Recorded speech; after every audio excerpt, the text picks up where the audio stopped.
ਵਾਹਿਗੁਰੂ ਸਾਹਿਬ JIO. ਮਿੱਤਰ ਪਿਆਰੇ ਨੂੰ ਹਾਲ ਮੁਰੀਦਾਂ ਦਾ ਕਹਿਣਾ, ਤੁਧ ਬਿਨ ਰੋਗ ਰਜਾਈਆਂ ਦਾ ਓਡਣ,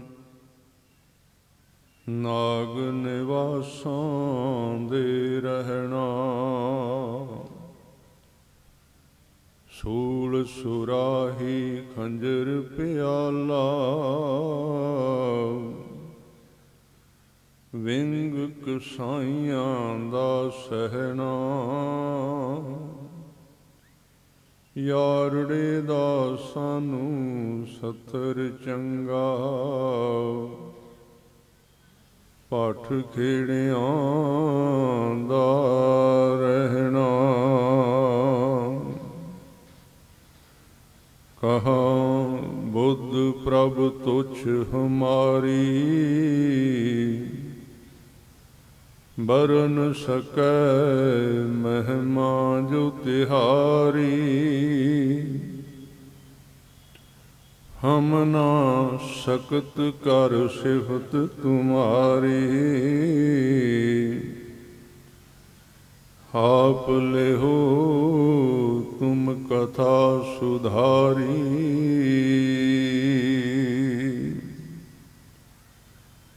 ਸਮਰੱਥ ਸਤਿਗੁਰੂ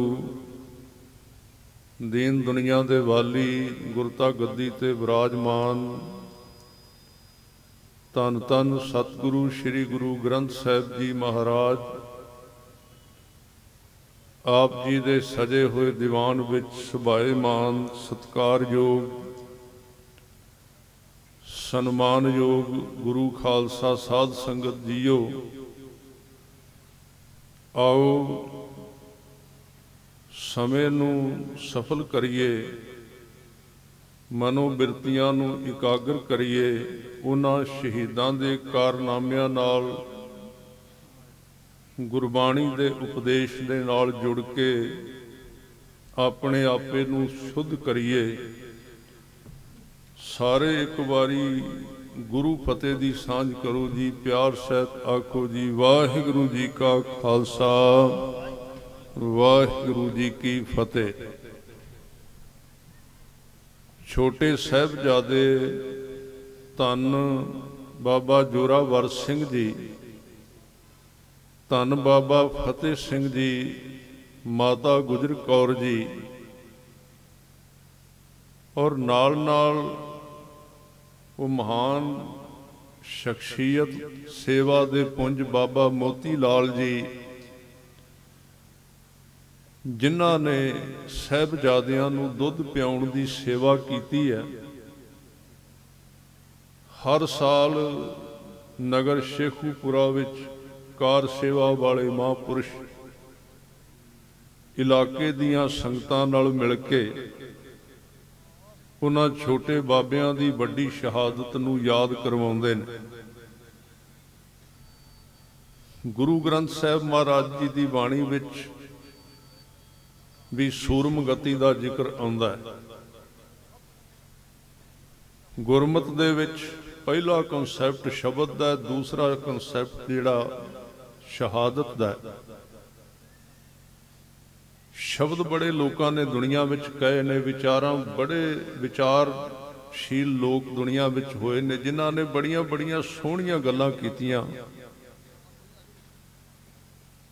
ਪਰ ਉਹਨਾਂ ਗੱਲਾਂ ਨੂੰ ਦੁਨੀਆ ਦੇ ਵਿੱਚ ਸੱਚ ਸਾਬਤ ਕਰਨ ਵਾਸਤੇ ਆਪਣੇ ਆਪੇ ਦੀ ਸ਼ਹਾਦਤ ਕਿਸੇ ਵਿਰਲੇ ਨੇ ਦਿੱਤੀ।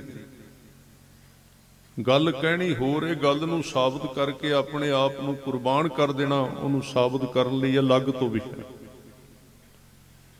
ਇਹਨੂੰ ਕਹਿੰਦੇ ਨੇ ਸ਼ਬਦ ਦਾ ਵਿਸ਼ਾ ਤੇ ਸ਼ਹਾਦਤ ਦਾ ਵਿਸ਼ਾ। ਸ਼ਹਾਦਤ ਸ਼ਬਦ ਦਾ ਅਰਥ ਵੀ ਵੈਸੇ ਗਵਾਹ ਹੈ ਕਿ ਜਿਹੜੀ ਗੱਲ ਮੈਂ ਕੀਤੀ ਉਹਦੀ ਮੈਂ ਗਵਾਹੀ ਦੇਣਾ, ਭਾਵੇਂ ਮੈਨੂੰ ਉਹਦੇ ਵਾਸਤੇ ਕੁਝ ਵੀ ਕਰਨਾ ਪਏ।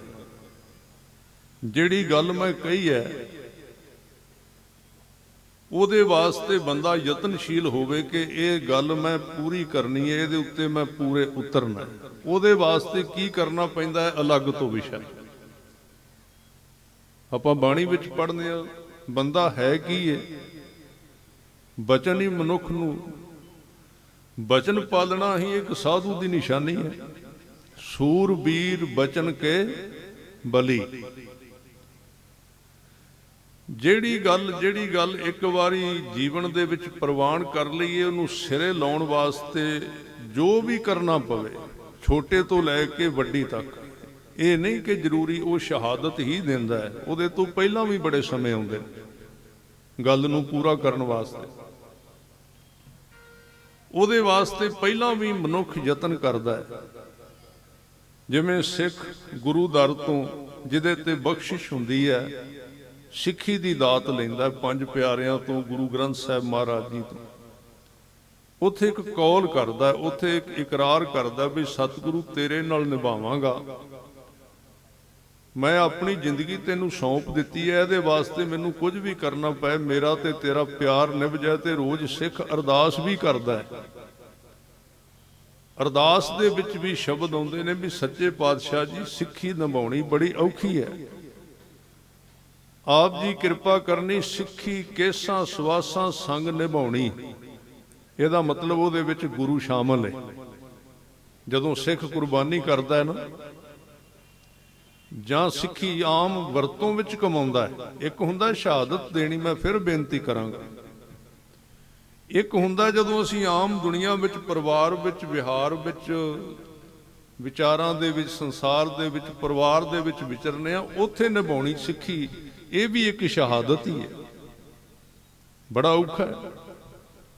ਕੀ ਪਤਾ ਅਸੀਂ ਜਿਹੜੀ ਗੱਲ ਗੁਰੂ ਨਾਲ ਕੀਤੀ ਉਹ ਸਾਡੇ ਆਪਣੇ ਜੀਵਨ ਦੇ ਵਿੱਚ ਹੋਵੇ ਕਿ ਨਾ ਹੋਵੇ, ਬੜੀ ਔਖੀ ਹੈ। ਇੱਕ ਤੇ ਬਾਹਰਲਾ ਰੂਪ ਹੈ, ਸਰੂਪ ਹੈ ਬਾਹਰਲਾ ਦਿੱਤਾ ਸਤਿਗੁਰਾਂ ਨੇ ਵੀ ਆਹ ਸਿੱਖੀ ਦਾ ਰੂਪ ਹੈ। ਇੱਕ ਅੰਦਰੂਨੀ ਗੁਣਾਂ ਦਾ ਸਰੂਪ ਹੈ, ਜਿਹੜਾ ਉਹ ਗੁਣ ਧਾਰਨ ਕਰਨੇ ਨੇ, ਉਹਨੂੰ ਨਿਭਾਉਣਾ ਹੋਰ ਵੀ ਔਖਾ ਹੈ, ਉਹਨੂੰ ਸਿਰੇ ਲਾਉਣਾ ਹੋਰ ਵੀ ਔਖਾ ਹੈ। ਤੇ ਜਿਹੜਾ ਉਹਦੇ ਵਾਸਤੇ ਜੱਦੋ ਜਹਿਦ ਕਰਦਾ ਸਾਧ ਸੰਗਤ ਜੀ, ਉਸ ਨੂੰ ਸੰਤ ਕਹਿੰਦੇ ਨੇ। ਸੰਤ ਕੋਈ ਕੇਵਲ ਵਸਤਰਾਂ ਦਾ ਨਾਂ ਨਹੀਂ ਹੈ।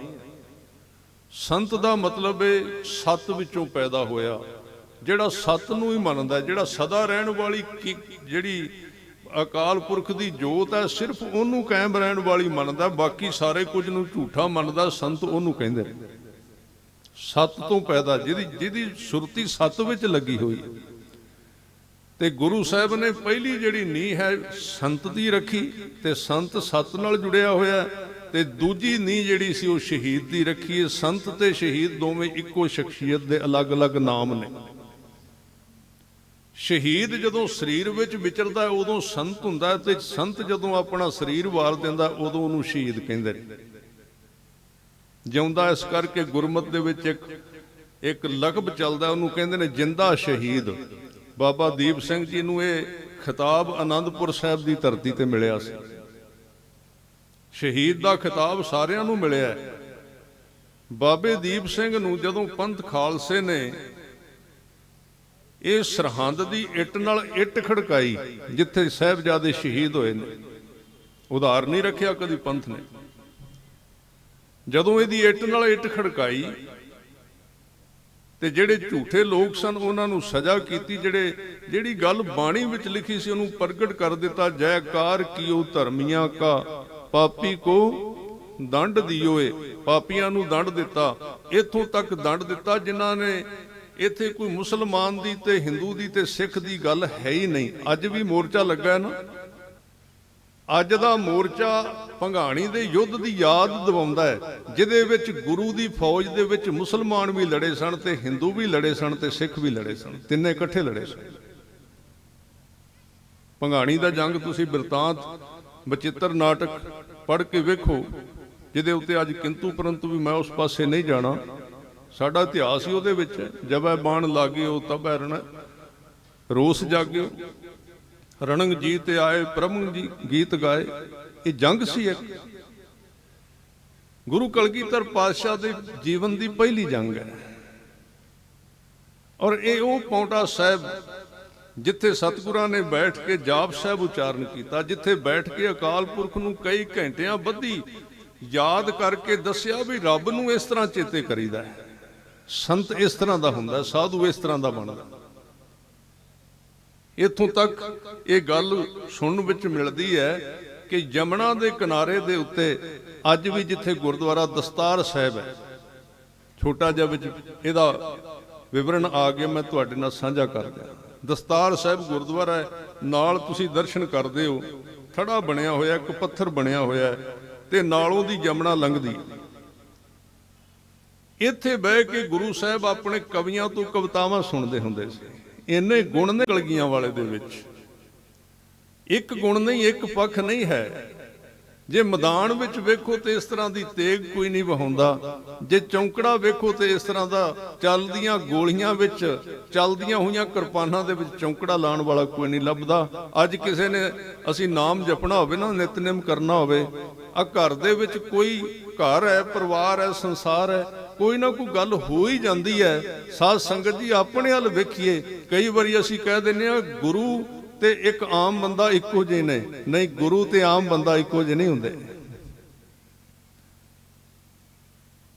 ਸਾਡੇ ਜੀਵਨ ਦੇ ਵਿੱਚ ਛੋਟੀ ਜਿਹੀ ਕੋਈ ਚਾਰ ਲਫ਼ਜ਼ ਹੀ ਸਾਨੂੰ ਆਉਂਦਿਆਂ ਨੂੰ ਕਹਿ ਦੇਣਾ ਖਰਵੇ, ਤੇ ਸਾਧ ਸੰਗਤ ਜੀ ਸਾਡੇ ਤੋਂ ਕਥਾ ਨਹੀਂ ਹੁੰਦੀ ਸਟੇਜ ਤੇ ਚੱਜ ਨਾਲ।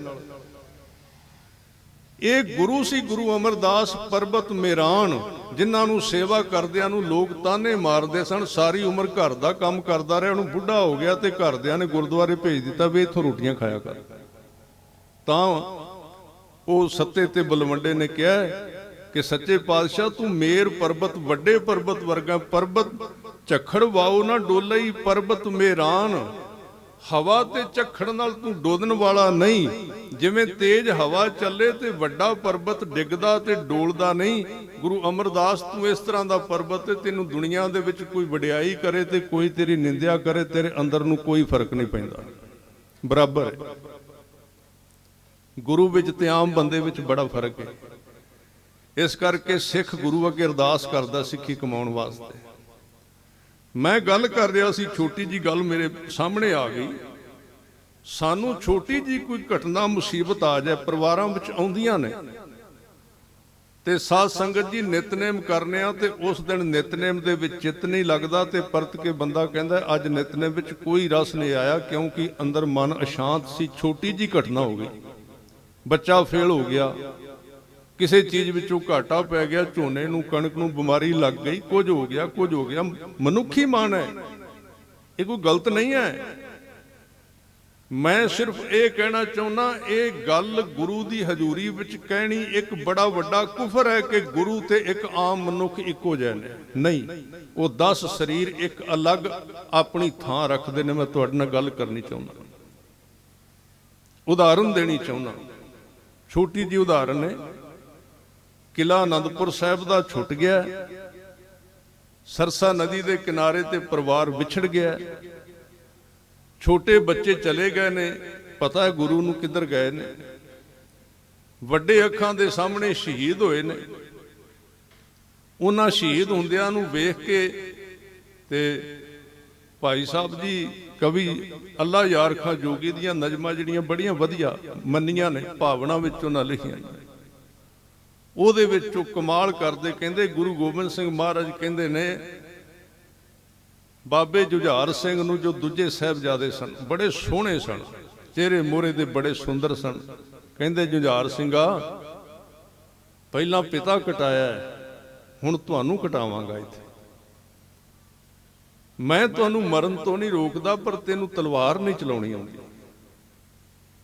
ਪਰ ਉਹ ਵੀ ਪੁੱਤਰ ਗੁਰੂ ਗੋਬਿੰਦ ਸਿੰਘ ਮਹਾਰਾਜ ਦਾ ਹੈ। ਜਵਾਬ ਦਿੰਦਾ ਅੱਗੋਂ, ਕਹਿੰਦੇ ਲੜਨਾ ਨਹੀਂ ਆਤਾ ਮੁਝੇ, ਮਰਨਾ ਤੋਂ ਆਤਾ ਹੈ। ਠੀਕ ਹੈ ਪਿਤਾ ਜੀ, ਮੈਨੂੰ ਲੜਨਾ ਨਹੀਂ ਆਉਂਦਾ, ਮੈਨੂੰ ਮਰਨਾ ਤੇ ਆਉਂਦਾ ਹੈ ਨਾ। ਲੜਨਾ ਨਹੀਂ ਆਤਾ ਮੁਝੇ, ਮਰਨਾ ਤੋਂ ਆਤਾ ਹੈ। ਆਗੇ बढ़ के गला तेग पर धरना तो आता है। ਤੇ ਸਤਿਗੁਰੂ ਕਹਿੰਦੇ ਜੁਝਾਰ ਸਿੰਘਾ, ਮੇਰੀ ਇੱਕ ਇੱਛਾ ਹੈ, ਜਦੋਂ ਤੈਨੂੰ ਨੇਜਾ ਵੱਜੇ ਨਾ, ਮੇਰੇ ਸਾਹਮਣੇ ਹੋਵੇ, ਛਾਤੀ ਤੇਰੀ ਵਿੱਚ ਜਦੋਂ ਨੇਜਾ ਵੱਜੇ। ਬੜੀ ਔਖੀ ਗੱਲ ਹੈ। ਗੁਰੂ ਤੇ ਆਮ ਮਨੁੱਖ ਵਿੱਚ ਬੜਾ ਫਰਕ ਹੈ। ਸਾਡੇ ਵੀ ਪੁੱਤਰ ਨੇ, ਧੀਆਂ ਨੇ, ਸਾਡੇ ਵੀ ਪਰਿਵਾਰ ਨੇ। ਪਰਿਵਾਰ ਦੇ ਪਿੱਛੇ ਬੰਦਾ ਕਮਲਾ ਹੋ ਜਾਂਦਾ ਸਾਧ ਸੰਗਤ ਜੀ। ਠੀਕ ਵੀ ਹੋਵੇ, ਆ ਬੰਦਾ ਵਿਦੇਸ਼ ਵਿੱਚ ਗਿਆ ਹੋਵੇ ਨਾ ਤੇ ਸ਼ੁਕਰ ਕਰਦਾ ਜਹਾਜ਼ ਤੋਂ ਉਤਰ ਕੇ ਵੀ ਇੱਕ ਵਾਰੀ ਪਰਿਵਾਰ ਵਿੱਚ ਆਇਆ ਹੈ। ਇਸ ਗੁਰੂ ਨੂੰ ਪਤਾ ਹੈ ਵੀ ਅੱਜ ਵਿਛੋੜਾ ਪੈਣ ਲੱਗਾ ਹੈ।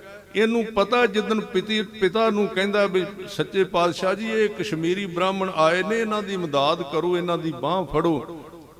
ਤੇ ਸਤਿਗੁਰੂ ਕਹਿੰਦੇ ਨੇ, ਗੋਬਿੰਦ ਰਾਏ ਜੀ ਤੈਨੂੰ ਪਤਾ ਹੈ ਤੂੰ ਅਜੇ ਨਿਆਣਾ, ਅਜੇ ਛੋਟਾ ਹੈ, ਅਜੇ ਉਮਰ ਤੇਰੀ 9 ਸਾਲ ਦੀ ਹੈ, ਕਿਉਂਕਿ ਛੋਟੀ ਉਮਰ ਸੀ ਅਜੇ। ਔਰ ਛੋਟੀ ਉਮਰ ਦੇ ਵਿੱਚ ਹੀ ਗੁਰੂ ਸਾਹਿਬ ਨੇ ਬੜੀ ਵੱਡੀ ਵਿਦਿਆ ਸਿੱਖ ਲਈ ਸੀ। ਗੁਰੂ ਸਾਹਿਬ ਨੇ ਬੜਾ ਪ੍ਰਬੰਧ ਕੀਤਾ ਸੀ। ਗੁਰੂ ਤੇਗ ਬਹਾਦਰ ਸਾਹਿਬ ਤੇ ਮਹਾਰਾਜ ਦੀ ਬੁੱਧੀ ਤੇ ਆਪਣੇ ਤਲ ਦੀ ਹੈ ਹੀ ਸੀ,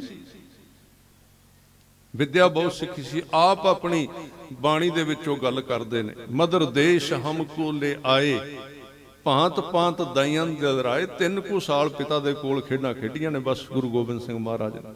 6 ਸਾਲ ਦੇ ਆ ਗਿਆ ਸੀ ਤੇ 9 ਸਾਲ ਤੱਕ ਰਹੇ। 9 ਸਾਲ ਦੇ ਪਿਤਾ ਤੋਰ ਦਿੱਤਾ ਸੀ ਦਿੱਲੀ ਵੱਲ। ਮਦਰ ਦੇਸ਼, ਇਹਨੂੰ ਮਦਰ ਦੇਸ਼ ਕਹਿੰਦੇ ਸੀ ਪੰਜਾਬ ਨੂੰ। ਮਦਰ ਦੇਸ਼ ਹਮ ਕੋ ਲੈ ਆਏ, ਭਾਂਤ ਭਾਂਤ ਦਾਈਆਂ ਦਿਲ ਰਾਏ, ਕੀਨੀ ਅਨਕ ਭਾਂਤ ਤਨ ਰੱਛਾ, ਦੀਨੀ ਭਾਂਤ ਭਾਂਤ ਕੀ ਸਿੱਛਾ। ਸਿੱਛਾ ਮੈਨੇ ਸਿੱਖਿਆ, ਪੜ੍ਹਾਈ। ਇੱਕ ਸੱਜਣ ਮੈਨੂੰ ਮਿਲਿਆ, ਕਹਿੰਦਾ ਤੁਸੀਂ ਮੰਨਦੇ ਹੋ ਵੀ ਗੁਰੂ ਗੋਬਿੰਦ ਸਿੰਘ ਨੇ 10ਮ ਗ੍ਰੰਥ ਲਿਖਿਆ? ਮੈਂ ਕਿਹਾ ਜੀ ਮੰਨਦੇ ਆ। ਮੈਂ ਕਿਹਾ ਵੀ ਕਵੀਆਂ ਤੋਂ ਵੀ ਲਿਖਾਇਆ ਤੇ ਕੁਝ ਉਹਨਾਂ ਦੀ ਮੁੱਖ ਬਾਣੀ, ਕੁਝ ਕਵੀਆਂ ਨੇ ਉਲੱਥੇ ਕੀਤੇ ਨੇ, ਬਾਕੀ ਦੇ ਇੱਕ ਸਾਹਿਤ ਲਿਖੇ ਨੇ। ਉਹ ਕਹਿੰਦਾ ਮੈਂ ਨਹੀਂ ਮੰਨਦਾ। ਮੈਂ ਕਿਹਾ ਵੀ ਤੇਰੇ ਮੰਨਣ ਨਾਲ ਥੋੜੀ, ਤੂੰ ਹੁਣੇ ਕਵੇਂ ਸੂਰਜ ਨਹੀਂ ਚੜ੍ਹਨਾ ਤੇ ਮੈਂ ਨਹੀਂ ਮੰਨਦਾ, ਤੇ ਸੂਰਜ ਨੇ ਤਾਂ ਚੜ੍ਹਨਾ ਹੀ ਹੈ, ਤੇਰੇ ਮੰਨਣ ਨਾਲ ਥੋੜੀ ਫਰਕ ਪੈਣ ਲੱਗਾ। ਮੈਂ ਕਿਹਾ ਵੀ ਮੰਨਦਾ ਕਿਉਂ ਨਹੀਂ? ਕਹਿੰਦੇ ਉਮਰ ਬੜੀ ਛੋਟੀ ਹੈ, 42 ਕੁ ਸਾਲ ਦੇ ਨੇ। ਇੰਨੇ ਸਾਲਾਂ ਵਿੱਚ ਬੰਦਾ ਮਸਾਂ ਆਪਣੇ ਆਪ ਜੋਗਾ ਹੀ ਹੁੰਦਾ ਹੈ, ਮਸਾਂ ਆਪਣੇ ਆਪ ਜੋਗਾ। ਮੈਂ ਕਿਹਾ ਤੈਨੂੰ ਪਤਾ ਉਸ ਗੁਰੂ ਨੇ 7 ਸਾਲਾਂ ਦੀ ਉਮਰ ਵਿੱਚ ਕਿੰਨੀਆਂ ਵਿਦਿਆ ਹਾਸਲ ਕਰ ਲਈਆਂ ਸਨ? 7 ਸਾਲ ਦੀ ਉਮਰ ਦੇ ਵਿੱਚ। ਵੈਸੇ ਗੁਰੂ ਨੂੰ ਮੈਂ ਪਹਿਲਾਂ ਕਹਿ ਚੁੱਕਾ, ਇੱਕ ਭਾਵੇਂ ਉਹ ਸਰੀਰ ਧਾਰੀ ਨੇ, ਜਦੋਂ ਉਸ ਨੂੰ ਮਨੁੱਖਾ ਕੈਟਾਗਰੀ ਵਿੱਚ ਤੋਲੋਗੇ ਤੇ ਸ਼ੰਕੇ ਜ਼ਰੂਰ ਜਾਗਣਗੇ ਅੰਦਰ। ਕਿਉਂਕਿ ਸ਼ੰਕਾ ਜਾਗੇਗਾ ਨਾ ਵੀ 7 ਸਾਲ ਦਾ ਬੱਚਾ ਕਿੱਥੇ ਫਾਰਸੀ ਪੜ੍ਹ ਸਕਦਾ। ਤੇ ਗੁਰੂ ਕਹਿ ਰਿਹਾ ਹੈ ਕਿ ਇੱਥੇ ਆ ਕੇ ਜਦੋਂ ਅਸੀਂ ਆਨੰਦਪੁਰ ਸਾਹਿਬ ਆਏ ਆ ਤੇ ਸਾਡੇ ਸਰੀਰ ਦੀ ਕਈ ਪ੍ਰਕਾਰ ਨਾਲ ਰੱਖਿਆ ਵੀ ਕੀਤੀ ਹੈ। ਇੱਥੇ ਸੁਰੱਖਿਆ ਗੁਰੂ ਸਾਹਿਬ ਦੀ ਸ਼ੁਰੂ ਤੋਂ ਸੀ, ਮਹਾਰਾਜ ਦੀ ਜਦੋਂ ਦੇ ਆਏ ਨੇ। ਮਹਾਰਾਜ ਨੇ ਜਿੱਦਣ ਦਾ ਜਨਮ ਲਿਆ ਉਦੋਂ ਦੇ ਉਹਨਾਂ ਦੇ ਬੋਡੀਗਾਰਡ ਆਲੇ ਦੁਆਲੇ ਸੁਰੱਖਿਆ ਉਹਨਾਂ ਦੀ ਹੈ ਸੀ। ਔਰ ਆਨੰਦਪੁਰ ਸਾਹਿਬ ਆ ਕੇ ਤੇ ਖਾਸ ਤੌਰ ਤੇ ਭਾਈ ਜੀਵਨ ਜੀ, ਭਾਈ ਜੈਤਾ, ਭਾਈ ਜੀਵਨ ਸਿੰਘ ਜੀ, ਭਾਈ ਜੈਤਾ ਜੀ ਉਹਨਾਂ ਦੀ ਸੁਰੱਖਿਆ ਦੇ ਉੱਤੇ ਪੂਰੇ ਆਪਣੇ ਜਥੇ ਦੇ ਨਾਲ ਤੈਨਾਤ ਸਨ। ਕੀਨੀ ਅਨਕ ਭਾਂਤ ਤਨ ਰੱਛਾ। ਮੈਂ ਕਿਹਾ ਸੱਜਣਾ, ਗੁਰੂ ਨੇ ਤੇ 7 ਸਾਲਾਂ ਦੀ ਉਮਰ ਦੇ ਵਿੱਚ ਅਨੇਕ ਪ੍ਰਕਾਰ ਦੀ ਸਿੱਖਿਆ ਪ੍ਰਾਪਤ ਕਰ ਲਈ ਸੀ, ਅਨੇਕ ਪ੍ਰਕਾਰ ਦੀਆਂ ਬੋਲੀਆਂ ਸਿੱਖ ਲਈਆਂ ਸਨ ਬੋਲਣੀਆਂ।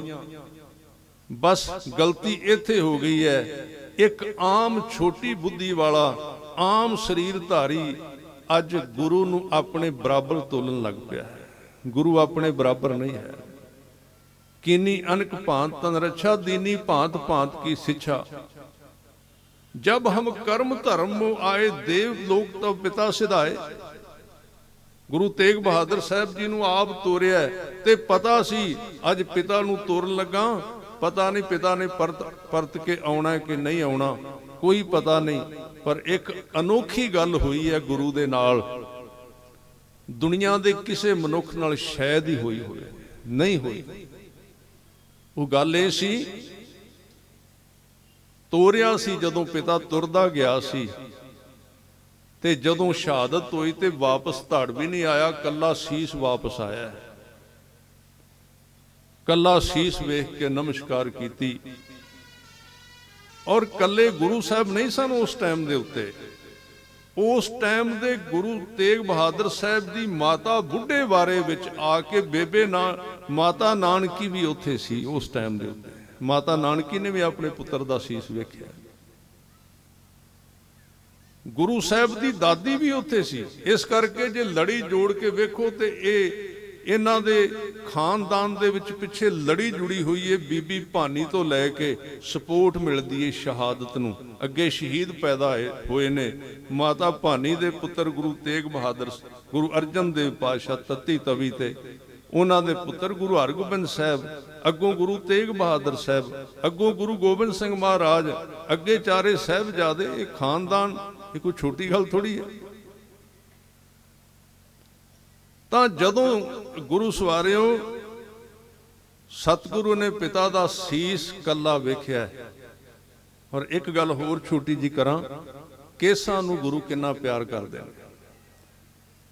ਆਮ ਪਹਿਲਾਂ ਗੁਰੂ ਸਾਹਿਬ ਦੇ ਜਿਹੜੇ ਸੰਸਕਾਰ ਹੋਏ ਸੀ ਨਾ, ਉਹ ਕੀਰਤਪੁਰ ਸਾਹਿਬ ਹੋਏ ਸੀ, ਤੇ ਸਤਿਗੁਰੂ ਨੇ ਕਿਹਾ ਨਹੀਂ, ਪਿਤਾ ਗੁਰੂ ਦਾ ਸੀਸ ਜਿਹੜਾ ਹੈ ਇਹ ਆਨੰਦਪੁਰ ਸਾਹਿਬ ਦੇ ਵਿੱਚ ਇਹਦਾ ਜਿਹੜਾ ਸੰਸਕਾਰ ਕੀਤਾ ਜਾਏਗਾ। ਔਰ ਜਿੱਥੇ ਅੱਜ ਤਖਤ ਸ੍ਰੀ ਕੇਸਗੜ੍ਹ ਸਾਹਿਬ ਹੈ, ਉਹਦੇ ਬਿਲਕੁਲ ਨਾਲ ਗੁਰਦੁਆਰਾ ਸਾਹਿਬ ਦਮਦਮਾ ਸਾਹਿਬ, ਜਿੱਥੇ ਗੁਰੂ ਤੇਗ ਬਹਾਦਰ ਸਾਹਿਬ ਦੇ ਸੀਸ ਦਾ ਸੰਸਕਾਰ ਕੀਤਾ, ਕੇਸਾਂ ਦਾ ਸੰਸਕਾਰ ਕੀਤਾ, ਤੇ ਉਹਦੇ ਬਿਲਕੁਲ ਨੇੜੇ ਖਾਲਸੇ ਪੰਥ ਦੀ ਸਾਜਣਾ ਕੀਤੀ ਹੈ। ਔਰ ਉਸ ਤਖਤ ਦਾ ਜਿਹੜਾ ਨਾਂ ਰੱਖਿਆ ਸੀ, ਮੈਂ ਕਈ ਵਾਰੀ ਇਸ ਗੱਲ ਨੂੰ ਜੋੜ ਕੇ ਵੇਖਣਾ। ਜਦੋਂ ਇਸ ਗੱਲ ਨੂੰ ਜੋੜ ਕੇ ਵੇਖੋ ਨਾ, ਭਾਈ ਜੈਤੇ ਜਦੋਂ ਸੀਸ ਲੈ ਕੇ, ਕਿਉਂਕਿ ਪਹਿਲਾਂ ਕਈਆਂ ਨੇ ਲਿਖਿਆ ਵੀ ਗੁਰੂ ਤੇਗ ਬਹਾਦਰ ਸਾਹਿਬ ਜੀ ਦੀ ਭਾਈ ਜੈਤੇ ਨਾਲ ਗੱਲ ਵੀ ਹੋਈ ਸੀ, ਤੇ ਗੁਰੂ ਸਾਹਿਬ ਨੇ ਕਿਹਾ ਸੀ ਸਾਡਾ ਸੀਸ, ਸਾਡੇ ਕੇਸ ਆਨੰਦਪੁਰ ਸਾਹਿਬ ਪਹੁੰਚਾ ਦੇਈ। ਉਹ ਕੇਸ ਉੱਥੇ ਸੰਸਕਾਰ ਕੀਤੇ ਗਏ।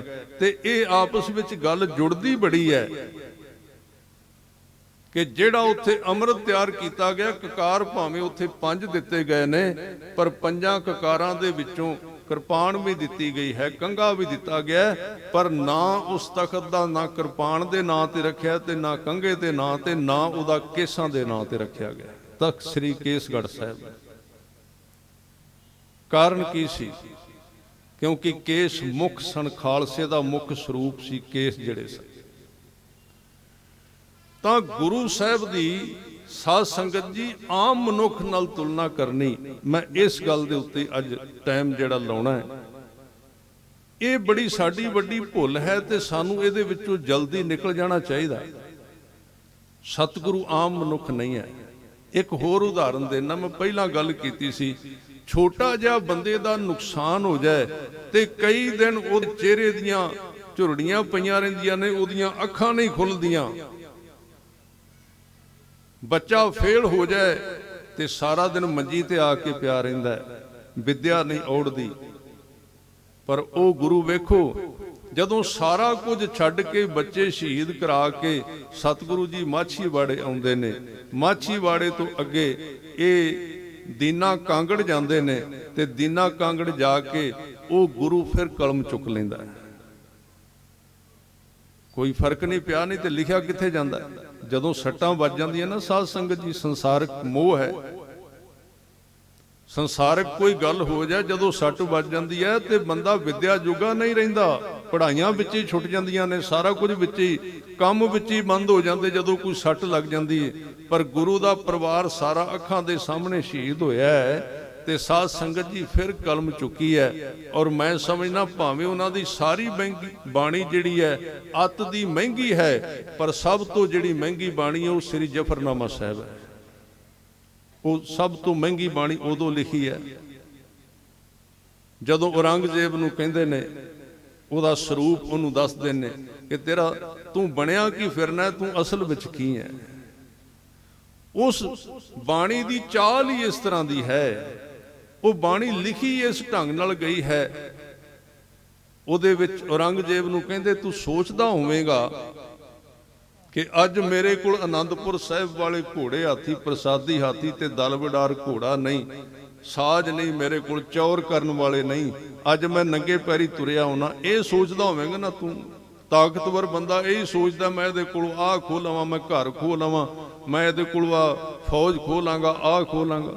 ਸਤਿਗੁਰੂ ਨੇ ਤੇ ਇੱਕ ਸ਼ਖਸੀਅਤ ਖਾਲਸਾ ਵੀ ਇਸ ਤਰ੍ਹਾਂ ਦੀ ਘੜ ਦਿੱਤੀ ਹੈ ਕਿ ਇਹਦੇ ਕੋਲੋਂ ਚੀਜ਼ਾਂ ਤੇ ਛੱਡ ਦਿਓ, ਇਹਦੇ ਕੋਲੋਂ ਸਰੀਰ ਵੀ ਖੋਹ ਲਿਆ ਜਾਵੇ ਤਾਂ ਵੀ ਇਹਦੀ ਚੜ੍ਹਦੀ ਕਲਾ ਨਹੀਂ ਖੋਈ ਜਾ ਸਕਦੀ, ਕਿਉਂਕਿ ਉਹ ਅੰਦਰ ਦੀ ਵਸਤੂ ਹੈ। ਚੜ੍ਹਦੀ ਕਲਾ ਅੰਦਰ ਦੀ ਵਸਤੂ ਹੈ।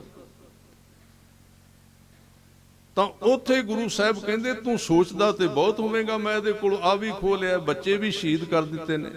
ਇਹ ਹੁੰਦਾ ਨਾ ਵੀ ਪਰਿਵਾਰ ਇਹਦਾ ਸ਼ਹੀਦ ਕਰ ਦਿਓ, ਆਹ ਖੋਲੋ, ਤੇ ਬੰਦੇ ਦਾ ਮਾਨਸਿਕ ਸੰਤੁਲਨ ਜਿਹੜਾ ਉਹ ਖਰਾਬ ਹੋ ਜਾਏਗਾ।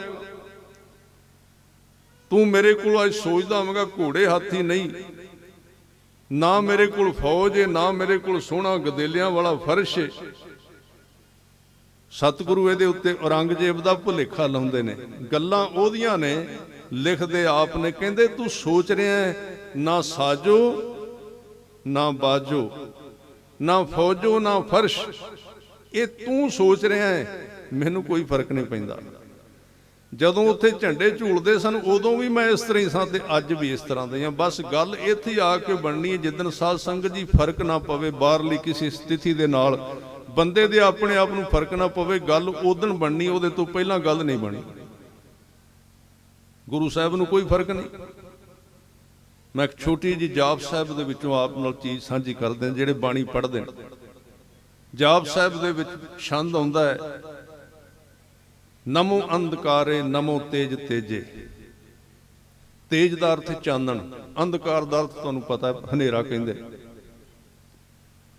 ਕਹਿੰਦੇ ਜਦੋਂ ਚਮਕੌਰ ਦੀ ਗੜੀ ਵਿੱਚੋਂ ਗੁਰੂ ਸਾਹਿਬ ਨਿਕਲੇ ਨੇ ਨਾ, ਤੇ ਬੜੇ ਆਨੰਦ ਦੇ ਨਾਲ ਭਾਈ ਦਇਆ ਸਿੰਘ, ਭਾਈ ਮਾਨ ਸਿੰਘ, ਭਾਈ ਧਰਮ ਸਿੰਘ, ਸਤਿਗੁਰੂ ਜੀ ਹਨੇਰਾ ਬੜਾ ਹੈ, ਹਨੇਰੇ ਦੇ ਵਿੱਚ ਚੌਹਾਂ ਪਾਸੇ ਤੱਕਦੇ ਉਹ ਬੇਪਰਵਾਹ ਸਤਿਗੁਰੂ ਗਾਉਂਦੇ ਨੇ, ਨਮੋ ਅੰਧਕਾਰੇ ਨਮੋ ਤੇਜ ਤੇਜੇ, ਨਮੋ ਅੰਧਕਾਰੇ ਨਮੋ ਤੇਜ ਤੇਜੇ। ਤੇ ਸਿੱਖ ਪੁੱਛਦੇ ਮਹਾਰਾਜ ਇਹ ਕੀ ਗਾ ਰਹੇ ਹੋ? ਬੜੀਆਂ ਅਲੌਕਿਕ ਗੱਲਾਂ ਨੇ ਗੁਰੂ ਗੋਬਿੰਦ ਸਿੰਘ ਮਹਾਰਾਜ, ਇਹ ਕੀ ਗਾ ਰਹੇ ਹੋ? ਕਹਿਣ ਲੱਗੇ ਭਾਈ ਦਇਆ ਸਿੰਘ ਜੀ, ਮੈਂ ਕੁਝ ਵੀ ਐਸਾ ਨਹੀਂ ਲਿਖਿਆ ਜਿਹੜਾ ਕਰਕੇ ਨਹੀਂ ਵੇਖਿਆ। ਇਹ ਫਰਕ ਹੈ, ਲਿਖਿਆ ਚੀਜ਼ਾਂ ਬੜੀਆਂ ਲੋਕਾਂ ਨੇ, ਅਸੀਂ ਵੀ ਰੋਜ਼ ਬੋਲਨੇ ਆ, ਕਰਨਾ ਹੋਰ ਹੈ, ਲਿਖਣਾ ਤੇ ਬੋਲਣਾ ਹੋਰ ਚੀਜ਼ ਹੈ। ਕਹਿੰਦੇ ਭਾਈ ਦਇਆ ਸਿੰਘ ਜੀ, ਮੈਂ ਜੋ ਕੁਝ ਵੀ ਲਿਖਿਆ ਜਾਂ ਬੋਲਿਆ, ਮੈਂ ਪ੍ਰੈਕਟੀਕਲੀ ਉਹਨੂੰ ਕੀਤਾ ਹੈ, ਤੇ ਅੱਜ ਮੈਂ ਕਰਕੇ ਵਿਖਾ ਰਿਹਾ। ਜਿੱਦਣ ਆਨੰਦਪੁਰ ਸਾਹਿਬ ਦੇ ਵਿੱਚ ਚਾਨਣ ਸੀ ਤੇ ਮਿਸਾਲਾਂ ਜਗਦੀਆਂ ਸਨ, ਉਦਣ ਵੀ ਰੱਬ ਨੂੰ ਇਸੇ ਚੜ੍ਹਦੀ ਕਲਾ ਨਾਲ ਨਮਸਕਾਰ ਕੀਤੀ ਸੀ, ਤੇ ਅੱਜ ਮਸ਼ਾਲਾਂ ਨਹੀਂ ਹਨੇਰੇ ਵਿੱਚ ਜਾ ਰਿਹਾ, ਤੇ ਅੱਜ ਵੀ ਉਸੇ ਤਰ੍ਹਾਂ ਨਮਸਕਾਰ ਕੀਤੀ ਹੈ। ਨਮੋ ਅੰਧਕਾਰੇ ਨਮੋ ਤੇਜ ਤੇਜੇ। ਇਹ ਨਮੋ ਸ਼ਬਦ ਬੜੀ ਵਾਰੀ ਵਰਤਿਆ ਦੇ ਵਿੱਚ ਜਾਪ ਸਾਹਿਬ ਦੇ ਵਿੱਚ, ਇਹ ਨਮਸਕਾਰ ਕੀਤੀ। ਇੱਕ ਹੋਰ ਛੋਟੀ ਜੀ ਬੇਨਤੀ ਕਰਦੇ ਹਾਂ ਤੁਹਾਡੇ ਨਾਲ ਸਾਂਝੀ।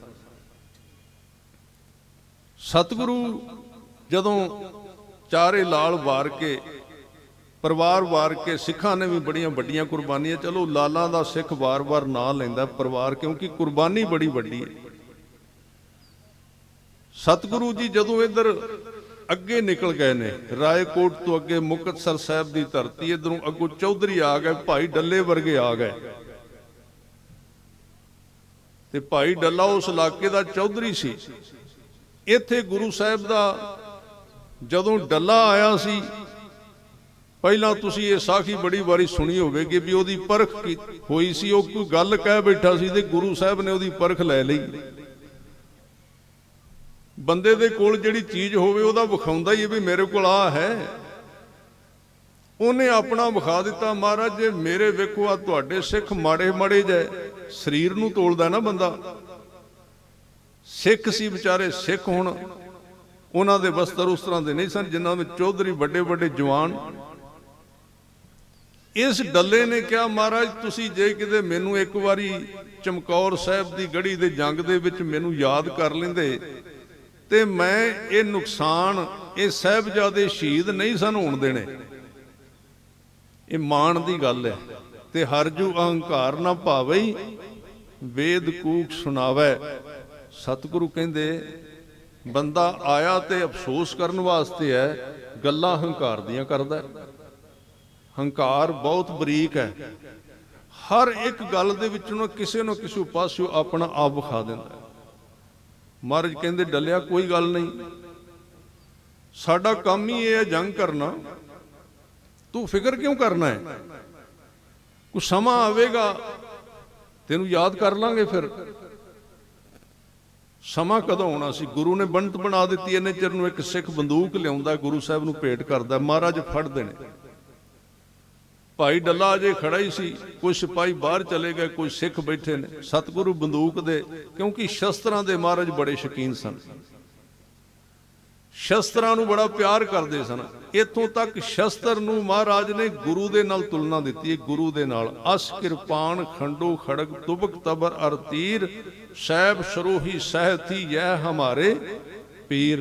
पीर जिवें दा गुरु विच ताकत है, शब्द विच ताकत है, उवें दी शस्त्र विच भी ताकत है। जे कोई शब्द नाल बदल जाए चंगी गल है, नहीं तो फिर शस्त्र नाल भी बदलिया। कई थावां ते इह भी होया। सतगुरां ने बंदूक वेखी ते बनत बन गई। कहंदे डलिया शस्त्र वो हुंदा जिहड़ा अजमा के वेखिया होवे, किते मौके ते धोखा ना दे जाए बंदूक, इहनूं परख लेना चाहिए। वो कहंदे महाराज हाँ परख लेना चाहिए। ओ सामने रुख है किकर दा, उहनूं मार के वेख लो। गरीब नवाज ने कौतक रच दिता। कहन लगे असी निशाने किकरां नूं नहीं लांदे। कहंदे होर किहनूं लाउंदे हो? कहंदे असी बंदियां नूं ला के वेहने आ। महाराज बंदियां नूं निशाने लाईदे ने, बंदे मारदे ने? कहंदे हाँ, ये स्कूल मरन वालियां दा ही है, ये राह ही ऐसा है। बस ये फर्क है जिदन सिक्खी दी समझ आवेगी। कई कहंदे ना अजकल दे प्रचारक कई निकले, कहंदे जिउण दी गल करो, मरन दीयां गल्लां छड्डो, तुसीं पुराणियां मरन दीयां गल्लां करदे हो कलियां। जिउण दी भी जीवन दी भी सतगुरु ने जुगत दित्ती है, पर इस जीवन दी सच्चाई भी दसी है कि इहनूं जिन्ना मर्जी जफा मार लै, तेरे हत्थां विच नहीं रहना अखीर नूं, ते फिर इहदे उत्ते इन्ना भरोसा क्यों करना है? कोई अगला जीवन लभ जिहड़ा सदा रहिंदा है। वो कहंदा महाराज होर फिर किहदे ते निशाना लाउणा है? कहन लगे तू कहंदा सी मेरे सिपाही बड़े तगड़े ने, जा एक सद के लिया किसे नूं, असी गोली चला के वेखणी है, किते बंदूक धोखा ना दे जाए मौके दे उत्ते। ते जदों इन्हें सुनिया ते पैरां थल्लों जमीन निकल भी, गल औखी। सिपाही किसी ने मनना नहीं, बाहर गया। छोटी गल करां, बाहर जाके सिपाही खड़े सन, कहंदे मैं गुरु दे नाल अगे चौड़ विखा बैठा अपनी भी मेरे सिपाही बड़े तगड़े ने, ते मेरी हुण लाज रख लिया जे। कहंदे किहड़ी लाज है? कहंदे गुरु साहब ने कहा एक बंदा लैके आ, मैं गोली मार के वेखणी, निशाना ला के वेखणी। वो सिपाही कहंदे वो गुरु ते अपना परिवार मरवा आया है, ते तू भी मैनूं लगदा भी मत्था टेक के तू भी उस तरह दा ही हो गया। आ पईयां तेरियां किरपानां बंदूकां, असीं नहीं काम करना।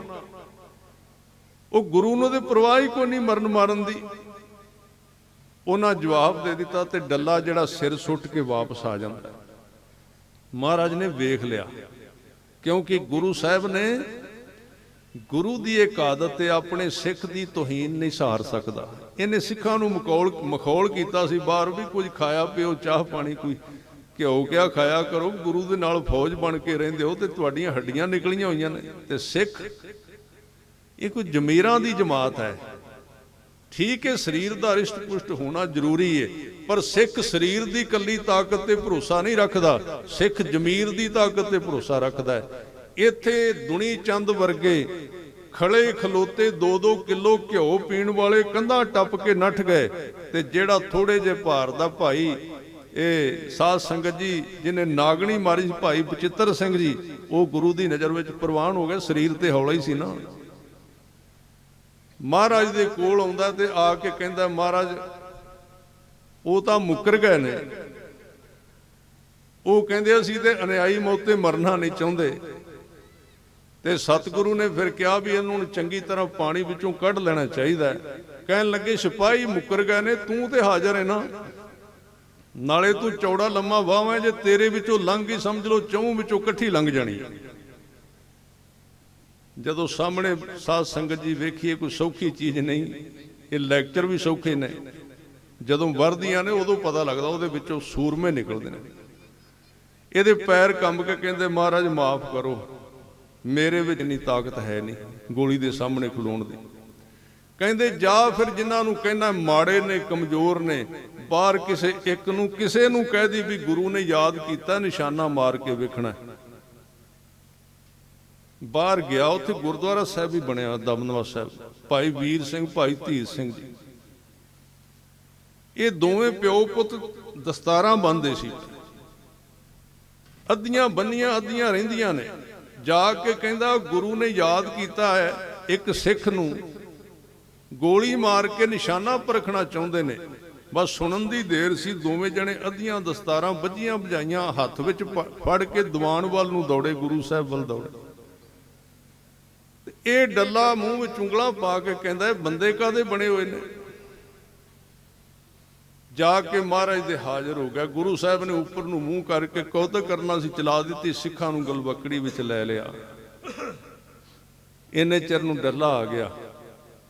ਸਤਿਗੁਰੂ ਕਹਿੰਦੇ ਡੱਲਿਆ, ਆ ਜਿਨ੍ਹਾਂ ਨੂੰ ਮਾੜੇ ਮੋਟੇ ਜਿਹਾ ਕਹਿੰਦਾ ਸੀ ਨਾ ਚਮਕੌਰ ਦੀ ਗੜੀ ਵਿੱਚ, ਇਹ ਮੇਰੇ ਨਾਲ ਖਲੋਤੇ ਸਨ, ਤੇਰੇ ਵਰਗਿਆਂ ਨੇ ਨਹੀਂ ਸੀ ਖਲੋਣਾ। ਬੜੇ ਲੋਕ ਸਰੀਰਾਂ ਦੀਆਂ ਅੱਜ ਗੱਲਾਂ ਕਰਦੇ ਨੇ, ਸਰੀਰਾਂ ਦੀਆਂ ਗੱਲਾਂ ਨਹੀਂ, ਅੰਦਰ ਕੁਝ ਵਰਤਦਾ, ਚਿਣਗ ਵਰਤਦੀ ਏ। ਅੱਜ ਵੀ ਜਿਹੜੀ ਚੀਜ਼ ਵਰਤ ਰਹੀ ਹੈ ਚਿਣਗ ਵਰਤ ਰਹੀ। ਅੱਜ ਠੀਕ ਹੈ ਪ੍ਰਬੰਧ ਕਰਨਾ, ਸੇਵਾ ਹਰ ਇੱਕ ਦਾ ਕਰ ਰਿਹਾ, ਮੋਰਚਾ ਲੱਗਾ ਹੈ, ਪਰ ਉੱਥੇ ਜਾ ਕੇ ਵੇਖੋ ਨਾ ਹਰ ਇੱਕ ਦੇ ਭਾਵੇਂ ਠੀਕ ਹੈ ਕੇਸ ਸਾਰਿਆਂ ਨੇ ਨਹੀਂ ਰੱਖੇ, ਸਾਰੀਆਂ ਤਰ੍ਹਾਂ ਦੀ ਸਾਰੀਆਂ ਕੌਮਾਂ ਦੇ ਲੋਕ ਆਏ ਨੇ, ਪਰ ਉੱਥੇ ਜਿਹੜੀ ਗੁਰੂ ਕੇ ਸਵਾਰਿਓ ਇੱਕ ਚਿਣਗ ਵਰਤ ਰਹੀ ਹੈ, ਉਹ ਗੁਰੂ ਸਾਹਿਬ ਦੀ ਸਾਹਿਬਜ਼ਾਦਿਆਂ ਦੀ ਕੁਰਬਾਨੀ ਦੀ ਵਰਤ ਰਹੀ ਹਰ ਇੱਕ ਸਰੀਰ ਦੇ ਅੰਦਰ। ਨਹੀਂ ਤੇ ਇੰਨਾ ਪ੍ਰਬੰਧ, ਇੰਨੀ ਏਕਤਾ ਨਹੀਂ ਹੋ ਸਕਦੀ।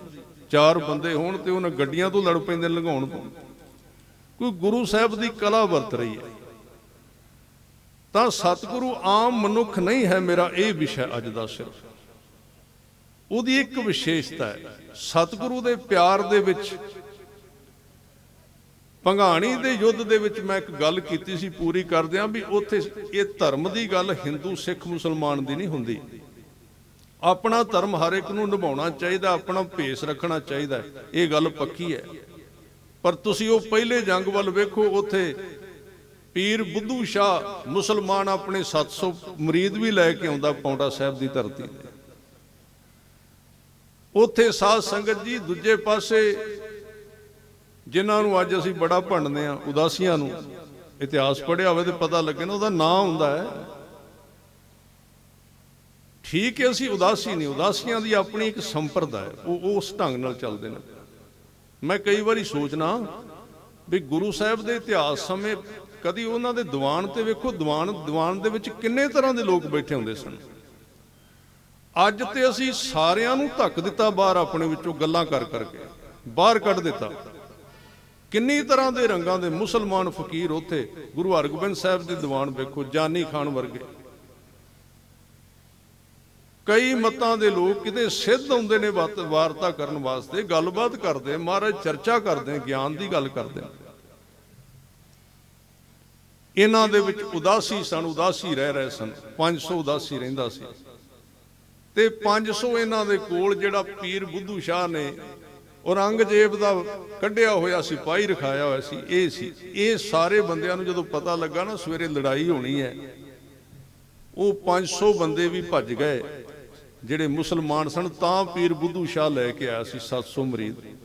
ਤੇ ਜਿਹੜੇ ਉਦਾਸੀ ਸਨ ਸਾਧ ਸੰਗਤ ਜੀ ਕੁਣਕਾ ਛਕਦੇ ਸੀ ਚੰਗਾ,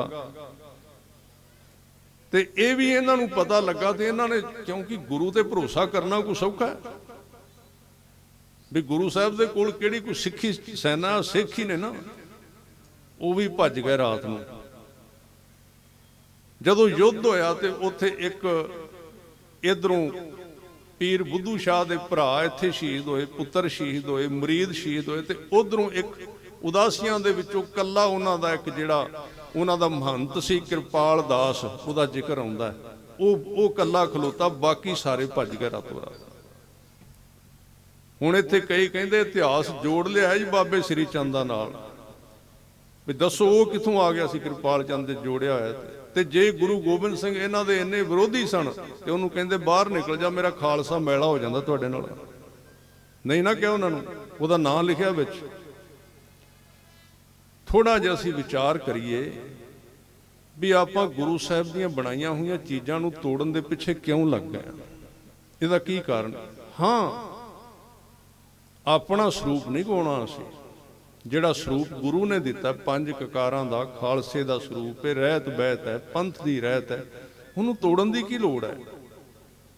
ਪਰ ਅਸੀਂ ਉਹਨੂੰ ਕਾਇਮ ਰੱਖਦੇ ਹੋਏ ਵੀ ਦੂਜਿਆਂ ਦੇ ਨਾਲ ਸਨੇਹ ਰੱਖ ਸਕਨੇ ਆ ਜੇ ਉਹਨਾਂ ਦੇ ਵਿੱਚ ਕੁਆਲਿਟੀ ਹੈ।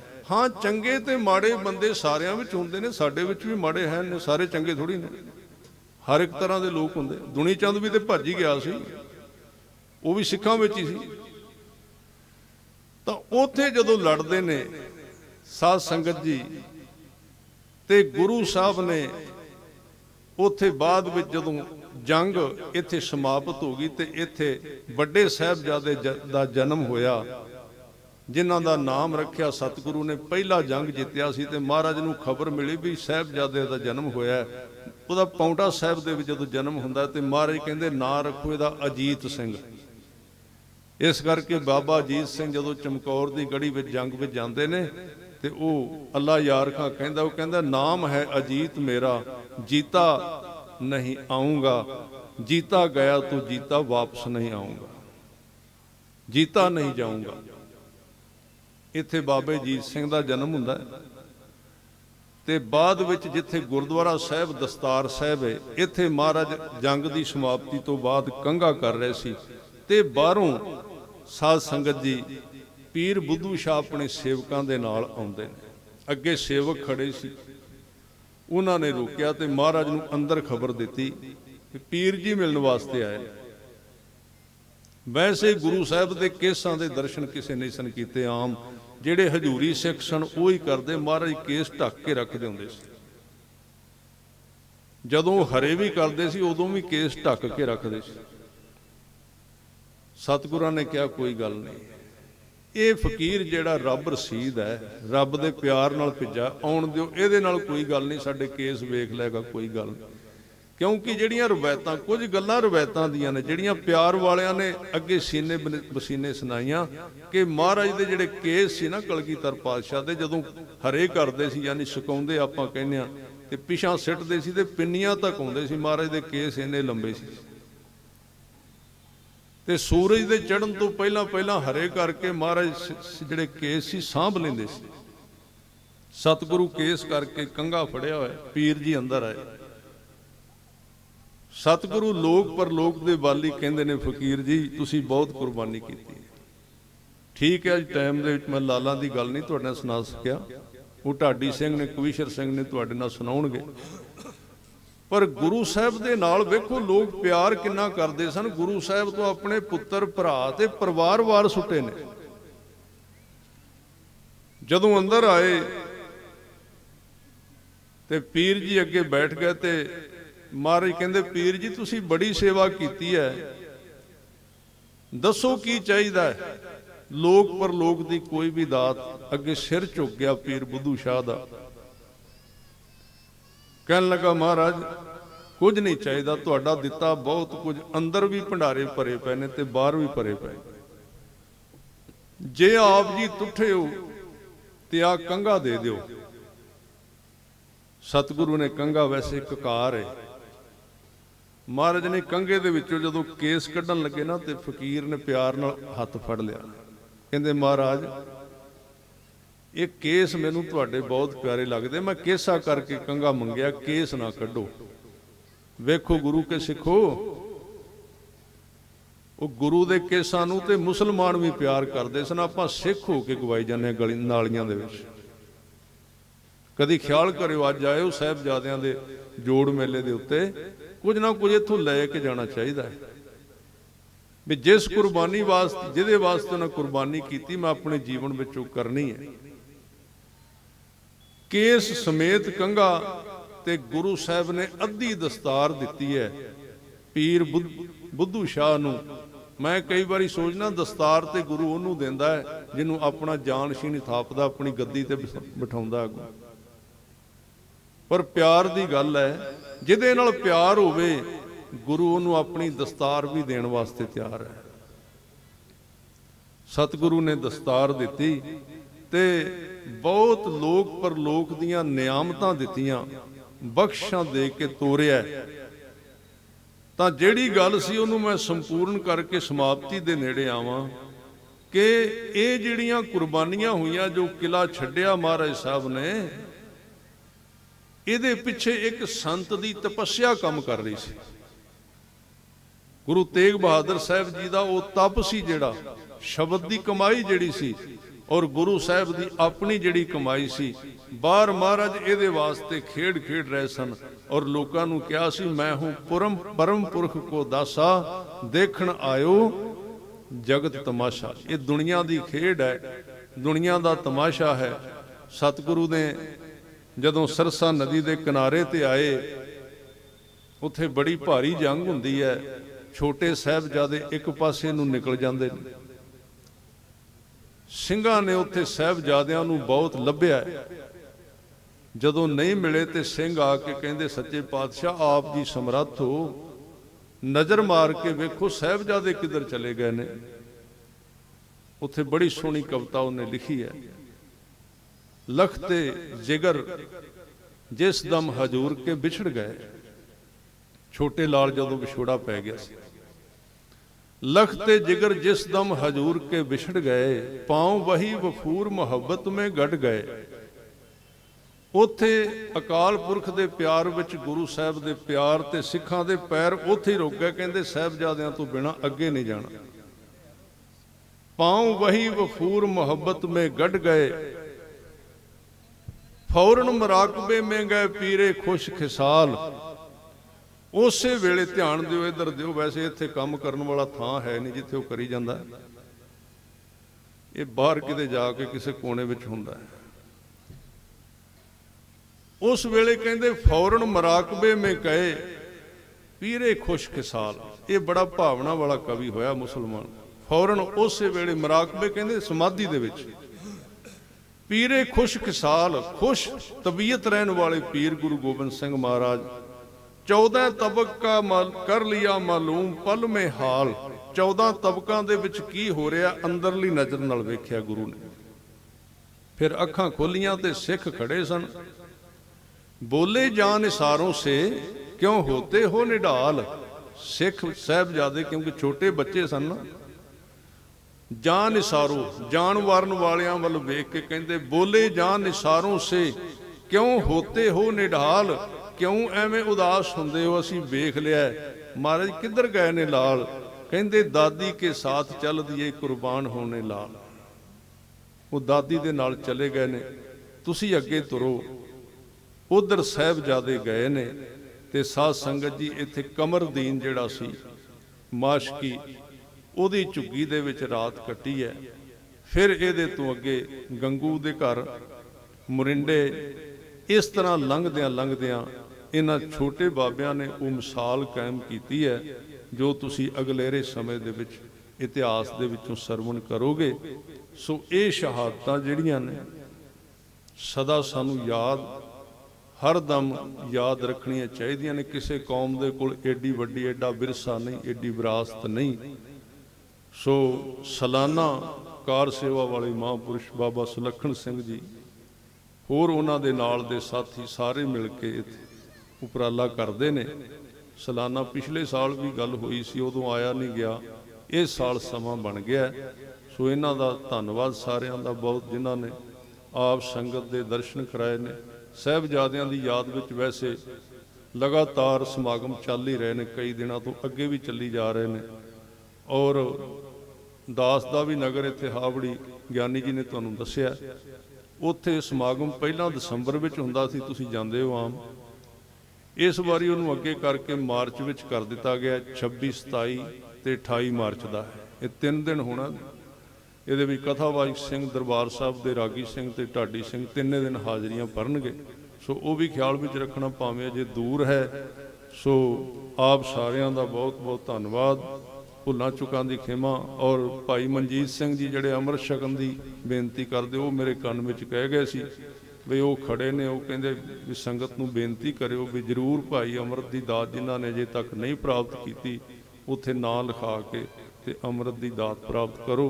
ਭੁੱਲਾਂ ਦੀ ਖਿਮਾ, ਪਿਆਰ ਨਾਲ ਫਤਿਹ ਬੁਲਾਓ। ਵਾਹਿਗੁਰੂ ਜੀ ਕਾ ਖਾਲਸਾ, ਵਾਹਿਗੁਰੂ ਜੀ ਕੀ ਫਤਿਹ।